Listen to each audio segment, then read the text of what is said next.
Tu t'appelles ingénieur civil, tu t'appelles architecte, tu t'appelles ingénieur BTP. Qu'est-ce que tu as déjà réalisé? Les petits projets du quartier, c'est ce qui fait à ce que tu puisses t'appeler ingénieur. Les petits projets R+1, tu n'es pas ingénieur. Dans ces cas, tu n'es pas ingénieur. Il ne suffit pas d'étudier pour être ingénieur. Il ne suffit pas de faire architecture pour être architecte. Il suffit d'avoir les compétences. On donne beaucoup de diplômes aux gens qui n'ont pas les compétences. Parce que lorsque quelqu'un connaît, ça se voit. Lorsque quelqu'un connaît, ça se sait. Alors j'aimerais que les jeunes qui ont ces titres, qui puissent se donner à fond.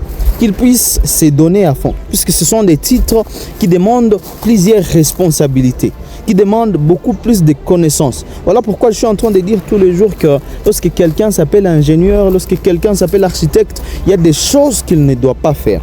Voilà que même lorsqu'il y a des grands projets dans les pays, on appelle les gens de l'extérieur. Parce que ceux de l'intérieur ne connaissent pas. Ceux de l'intérieur ne montrent pas qu'ils connaissent. Est-ce que lorsqu'on a besoin de réaliser un R+10, est-ce qu'on va t'appeler toi ou on va appeler les Libanais?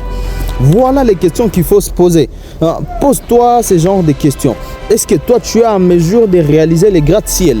Est-ce que, de toute façon, on nous apprend à l'école ici en Afrique, est-ce que c'est suffisant pour réaliser des gratte-ciel? Voilà les questions qu'il faut se poser. Et ça me pousse à me révolter, me dire que je dois encore bosser plus encore.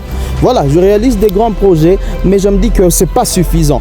Il faut que je bosse du jour au jour. Il faut que je continue de travailler. Voilà, j'aimerais dire à tous les jeunes, travaillez du jour au jour parce que vous n'êtes pas encore ce que vous vous appelez.